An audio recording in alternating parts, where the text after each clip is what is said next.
Students, आप सब कैसे हो। जैसे कि आप सभी को पता है कि हम the sale of goods act 1930 का कौन सा पार्ट कर रहे हैं, अनपेड सेलर। अनपेड सेलर ऐसा सेलर होता है जिसको बायर ने पेमेंट नहीं की है, ठीक है। तो उसके पास क्या राइट होते हैं। तो पिछली वीडियो में हमने डिस्कस किया था कि अनपेड सेलर के वो राइट जिसमें उस पोजेशन किसके पास है, सेलर के पास है, लेकिन उसने ओनरशिप बायर को दे दी है। आज मैं आपके साथ डिस्कस करूंगी जो कि इसने ओनरशिप भी ट्रांसफर कर दी है और पोजेशन भी बायर को दे दिया है। उस केस में उसके पास क्या राइट है, सेलर के पास उस केस में क्या राइट है कि जब उसने ओनरशिप और पोजेशन किसको दे दिया है, बायर को दे दिया है, ठीक है। Right of the unpaid seller where property has pass, जब उसने अपना पोजेशन किसको दे दिया है, बायर को दे दिया है। कौन से सेक्शन के अंडर, सेक्शन 46(2) के अंडर, अगेंस्ट द बायर। उसके बायर के अगेंस्ट उसके पास क्या अधिकार है, सूट फॉर प्राइस, मतलब कि वो उस पर पैसों के लिए क्या कर सकता है, केस कर सकता है अंडर सेक्शन 55। पैसों के लिए वो क्या कर सकता है, उस पर केस कर सकता है कि इसने मैंने इसको ओनरशिप ट्रांसफर कर दी है, मैंने इसको गुड्स भी दे दिए पर ये मुझे पैसे नहीं दे रहा है। इसके अंदर सेलर बायर पर क्या कर सकता है, केस कर सकता है, ठीक है। और सेक्शन 55(1) क्या कहता है, व्हेन प्रॉपर्टी हैज पास्ड, जब उसने गुड्स उसको क्या दे दिए, ठीक है, उस केस में करता है। दूसरा पॉइंट ये भी है साथ में, where property has not passed, मतलब कि उसने गुड्स अभी दी नहीं है, ओनरशिप ट्रांसफर की है, वो पोजेशन उसको राइट ऑफ लीन यूज नहीं करता, बल्कि उस पर क्या कर देता है, उस पर केस कर देता है कि इसने मुझे पैसे नहीं दिए हैं, ये इस टाइप का केस कर देता है। वो सेक्शन किस में है, 55(2), मतलब पहले वाले केस में प्रॉपर्टी उसके पास नहीं है, दूसरे केस में प्रॉपर्टी उसके पास पड़ी हुई है, लेकिन वो तब भी केस कर देता है किस पर, बायर पर, कि उसने अभी तक उसको पैसे नहीं दिए हैं, ठीक है। तो आप समझ गए, सूट फॉर केस किसके लिए, प्राइस के लिए करते हैं अंडर सेक्शन 55, 55(1) और 55(2), ठीक है।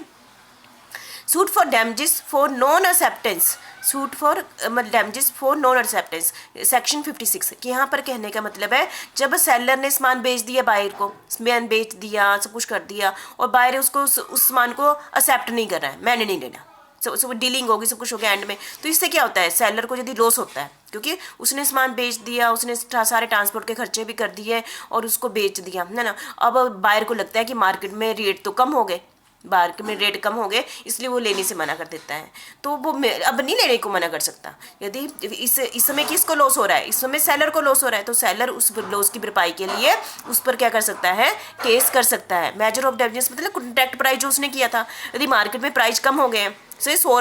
रुपये की चीज़ बेचनी थी, मार्केट में 90 रुपये हो गए, अब बायर मना कर देता है, तो उसको 10 रुपये का लॉस हो रहा है ना सेलर को, तो सेलर इस 10 रुपये के लिए उस पर क्या कर सकता है, केस कर सकता है, suit for damages for non acceptance under section 56, क्योंकि बायर उस चीज़ को क्या कर रहा है, एक्सेप्ट नहीं कर रहा है, ठीक है। अगले suit for damages of anticipatory breach by buyer under section 60, ठीक है, where the buyer contact before the due date. यदि ये क्या करता है, इसमें ये आपने टॉपिक पहले ही पढ़ा है, जिसमें बायर खुद ही सेलर को कह देता है, एक दो टॉपिक होते हैं, एक तो टाइम पीरियड से पहले क्या होता है कि मैंने अब कॉन्ट्रैक्ट कंप्लीट नहीं करना है, कौन कहता है, बायर कहता है। दूसरा बायर कहता है टाइम पीरियड, तो सेलर के पास 2 ऑप्शन होती हैं, ठीक है, उसी समय उस पर केस कर देता है, क्योंकि उसी समय उसने एक बायर ने क्या कर दिया है, कॉन्ट्रैक्ट को कर दिया है। दूसरा टॉपिक क्या है, तो सेलर क्या करता है, टाइम का इंतजार करता है, ड्यू डेट आने देता है, तो उस समय उस पर वो सोचता है कि चलो, मेरे कहने का मतलब आप ऐसे समझिए कि जैसे कि 3 महीने के अंदर पेमेंट करनी थी, 3 महीने के अंदर पेमेंट करनी थी, और 2 महीने के अंदर 3 महीने पेमेंट करनी थी, 1 महीने के बाद बायर कहता है कि मैंने सामान नहीं खरीदना, ठीक है, तो उसी समय सेलर क्या करता है, उस पर केस कर देता है, ठीक है। दूसरा ऑप्शन क्या होती है, वो 3 महीने का इंतजार करता है, वो सोचता है शायद ये पेमेंट कर दे, शायद ये चीज़ ले ले, है ना, तो जिस दिन ड्यू डेट आ जाती है उस दिन उस पर केस करता है, ठीक है। 2 चीज़ें ये हमने पहले भी टॉपिक डिस्कस कर चुके हैं पिछले यूनिट में, ठीक है। तो ये वाला टॉपिक सेक्शन 60 के अकॉर्डिंग,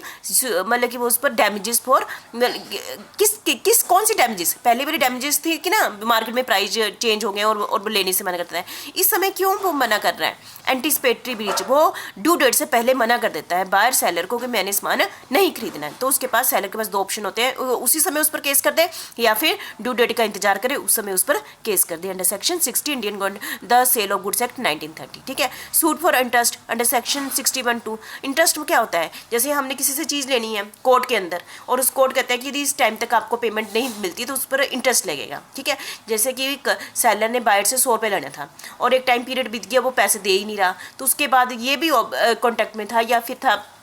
कोर्ट के अंदर कि उस पर 10% इंटरेस्ट लगेगा, वो इंटरेस्ट भी लग गया, बायर ने सेलर को पैसे तो दे दिए पर इंटरेस्ट नहीं दिया, तो वो इंटरेस्ट के लिए भी उस पर क्या कर सकता है, सेलर बायर पर क्या कर सकता है, केस कर सकता है। तो ठीक है, तो आपको मैंने 4 टॉपिक बताए कि बायर क्या कर, सेलर बायर पर क्या कर सकता है, केस कर सकता है। किस समय, पहला टॉपिक था कि